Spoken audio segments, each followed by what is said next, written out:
नमस्कार दोस्तों, एक बार फिर से आप सभी दोस्तों का आपके अपने YouTube चैनल यू एंड वीडीवी पर बहुत बहुत स्वागत है। दोस्तों, दिन भर के मुख्य समाचार हैं, बड़ी खबरें हैं, फटाफट अंदाज में आगे इसी वीडियो में जानेंगे। ये वो खबरें हैं जो गोदी मीडिया आप तक नहीं पहुंचाता है। तो वहीं दोस्तों, खबरों की तरफ बढ़ने से पहले आप लोगों से एक छोटा सा निवेदन है कि अगर आप लोग भी खुल करके देश भर में लगातार नफरत फैला रही गोदी मीडिया का बहिष्कार करते हैं, विरोध करते हैं, तो अभी इस वीडियो को लाइक कीजिएगा, चैनल को फ्री में सब्सक्राइब करके बेल के आइकन को जरूर दबाइएगा दोस्तों, और कमेंट बॉक्स में कमेंट कीजिएगा जय हिंद जय भारत। दरअसल दोस्तों, पहली बड़ी अपडेट आप लोगों को बताते चलें। विकास के बावजूद लोग मर रहे हैं भूखे। सुप्रीम कोर्ट का हवाला देकर के बीजेपी के पूर्व सांसद ने पूछा किसने वोट के लिए ऐसा किया। खबर आप लोगों को बताते चलें। सुप्रीम कोर्ट की एक टिप्पणी को लेकर के भाजपा के पूर्व सांसद सुब्रमण्यम स्वामी ने एक ट्वीट कर अपनी ही सरकार पर निशाना साधा है। उन्होंने विकास के दावों पर कहा है कि आखिर वोट के लिए किसने विकास का शोषण किया। दरअसल हाल ही में सर्वोच्च अदालत ने प्रवासी श्रमिकों को राशन सुनिश्चित करने के लिए राज्य सरकारों को तौर तरीके तैयार करने का निर्देश दिया। अदालत ने कहा कि हमारे विकास करने के बाद भी लोग भूख से मर रहे हैं। और वहीं भाजपा के पूर्व राज्यसभा सांसद सुब्रमण्यम स्वामी ने कोर्ट की इस टिप्पणी को लेकर के एक ट्वीट में कहा है कि यह सभी के लिए भयानक है। आखिर किसने वोट के खातिर विकास का शोषण किया है। माना जा रहा है कि भाजपा के पूर्व सांसद का यह ट्वीट पीएम मोदी के द्वारा विकास के दावों को लेकर के किया गया है, जिसमें उन्होंने कहा है कि अगर इतना ही विकास हुआ है तो फिर लोग भूख से आखिर देश में क्यों मर रहे हैं। ये यहाँ पर भाजपा के ही पूर्व सांसद सुब्रमण्यम स्वामी ने घेरा है केंद्र की मोदी सरकार को। इस बीच एक और बड़ी खबर आप लोगों को बताते चलें। आरएसएस, बजरंग दल या पीएफआई जैसा कोई भी संगठन गलत काम में शामिल है तो राज्य सरकार करेगी कार्रवाई। बिहार के मंत्री का बड़ा ऐलान, भाजपा में मचा है हड़कंप। खबर बताते चलें। पटना के फुलवारी शरीफ में एक संदिग्ध आतंकी मॉड्यूल का भंडाफोड़ होने के बाद बिहार के दो सत्तारूढ़ गठबंधन सहयोगियों बीजेपी और जेडीयू के बीच में पीएफआई पर प्रतिबंध को लेकर के असहमति है। राज्य के मंत्री जीवेश मिश्रा, राज्यसभा सांसद और पूर्व उप मुख्यमंत्री सुशील कुमार मोदी, प्रदेश अध्यक्ष संजय जायसवाल और विधायक हरिभूषण ठाकुर और अन्य जैसे भाजपा नेता पीएफआई पर प्रतिबंध लगाने की मांग कर रहे हैं, जबकि जेडीयू के नेतृत्व को अभी फैसला करना है। और वहीं जेडीयू के अल्पसंख्यक मामलों के मंत्री जामा खान ने कहा है कि वर्तमान में जांच चल रही है, इस पर कोई स्पष्टता नहीं है कि संगठन पीएफआई राष्ट्र विरोधी गतिविधियों में शामिल है या फिर नहीं, इसलिए आप यह घोषणा नहीं कर सकते हैं कि संगठन अवैध है। किसी संगठन पर केवल कुछ लोगों की धारणा के आधार पर ही प्रतिबंध आखिर कैसे लगाया जा सकता है। अधिकारियों और अदालतों के द्वारा इसके अपराध सिद्ध होने के बाद ही संगठन के खिलाफ कार्रवाई की जाएगी। और वहीं उन्होंने आगे कहा है कि आरएसएस, बजरंग दल या पीएफआई जैसे कोई भी संगठन वे राजनीतिक दलों से जुड़े हुए हैं, इस लाइन पर भी जांच होनी चाहिए। अगर कोई संगठन गलत काम में शामिल है तो राज्य सरकार उनके खिलाफ जरूर कार्रवाई करेगी। ये यहाँ पर जेडीयू ने बयान दे दिया है, जिसके बाद भाजपा अब बौखलाई हुई नजर आ रही है। इस बीच एक और बड़ी खबर बताते चले आप लोगों को। गोवा में अवैध बार चला रही स्मृति ईरानी की बेटी पीएम मोदी तुरंत उन्हें मंत्रिमंडल से करें बर्खास्त। कांग्रेस पार्टी का बड़ा हमला। खबर आप लोगों को बताते चलें।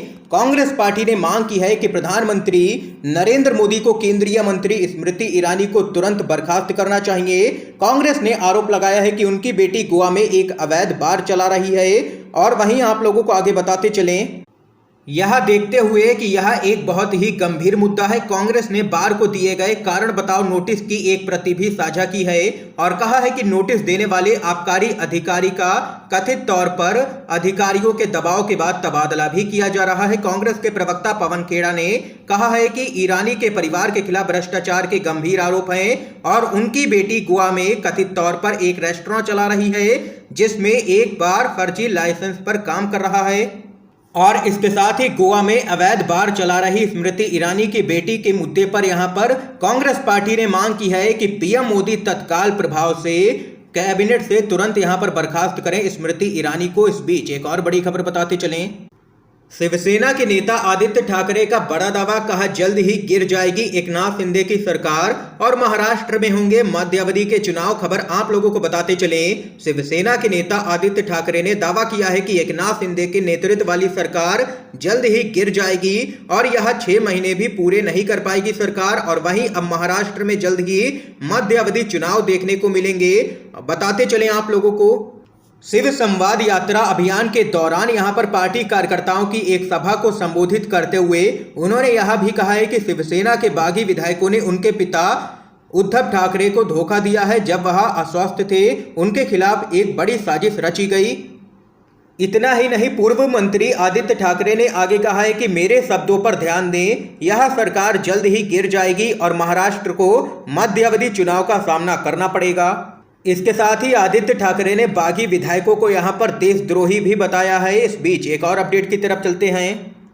गब्बर सिंह टैक्स के चपेटे में एम्स, राहुल गांधी बोले प्राइवेट कमरों पर देना होगा 5% जीएसटी। खबर बताते चलें, जरूरी खाद्य वस्तुओं पर जीएसटी में बढ़ोतरी को लेकर के विपक्ष जबरदस्त तरीके से मोदी सरकार पर हमलावर है।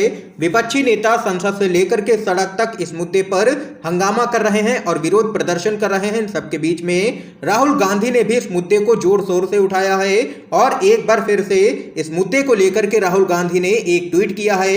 अपने ट्वीट में राहुल गांधी ने दावा किया है कि एम्स में भी अब गब्बर सिंह टैक्स यहां पर लागू हो गया है। इसके साथ ही उन्होंने यह भी कहा है कि अब जनता को प्राइवेट कमरों पर भी 5% जीएसटी देना पड़ेगा। राहुल गांधी ने आगे लिखा है कि आजादी के बाद गरीब और आम जनता को बेहतर स्वास्थ्य सुविधाएं मिल सके, इस सपने के साथ नेहरू जी ने एम्स की नींव रखी थी, लेकिन अब यहां पर मोदी सरकार जनता को लूटने में लगी है। उन्होंने आगे कहा है कि बढ़ती महंगाई और बेरोजगारी के इस दौर में रोजमर्रा के खाने पीने के सामान, दवा और अस्पताल तक पर जीएसटी लगा करके आम जनता पर भीषण प्रहार किया जा रहा है। ये यहाँ पर जबरदस्त तरीके से देख सकते हैं कि बढ़ी हुई जीएसटी के मुद्दे पर घेरा है राहुल गांधी ने मोदी सरकार को। एक और बड़ी खबर की तरफ बढ़ते हैं। क्रॉस वोटिंग को लेकर के अखिलेश यादव के तेवर हैं सख्त, पार्टी में बड़े एक्शन की कर रहे हैं तैयारी। खबर बताते चलें, राष्ट्रपति चुनाव में विपक्ष की तरफ से जमकर के क्रॉस वोटिंग हुई, जिसका सीधा फायदा एनडीए की उम्मीदवार द्रौपदी मुर्मू को हुआ और उन्होंने बड़े अंतर से जीत दर्ज कर ली। लेकिन यहां पर आप लोगों को बताते चले, चुनाव आयोग ने जो आंकड़े यहां पर जारी किए हैं उसके अनुसार द्रौपदी मुर्मू ने अभी तक यहां पर जितने भी राष्ट्रपति के चुनाव हुए हैं उनमें से सबसे कम वोटों से जीत हासिल की है। और वहीं अब विपक्षी दलों ने क्रॉस वोटिंग करने वाले नेताओं के खिलाफ एक्शन की तैयारी कर ली है। अखिलेश यादव ने इसको लेकर के ओम प्रकाश राजभर और चाचा शिवपाल सिंह यादव को चिट्ठी लिखी और वहीं अब बताया जा रहा है कि अखिलेश यादव समाजवादी पार्टी में बड़े एक्शन की तैयारी कर रहे हैं। पार्टी के सूत्रों की तरफ से बताया गया है कि ओम प्रकाश राजभर और शिवपाल यादव से किराना करने के बाद अब समाजवादी पार्टी की तैयारी क्रॉस वोटिंग करने वाले 5 विधायकों के खिलाफ एक्शन लेने की है। चर्चा के बाद इन सभी के खिलाफ यहां पर एक्शन लिया जा सकता है। इस समय की दोस्तों आज की सभी बड़ी खबरें थी, मुख्य समाचार थे जो हमने आप लोगों तक पहुंचाए हैं यू&वीडीवी के माध्यम से। अगर आप लोगों को ये वीडियो पसंद आया हो तो इस वीडियो को लाइक कीजिएगा, ज्यादा से ज्यादा इस वीडियो को शेयर कीजिएगा ताकि आप सभी के दोस्त भी इन मुख्य समाचारों को जान सकें। वीडियो देखने के लिए आप सभी दोस्तों का बहुत बहुत धन्यवाद।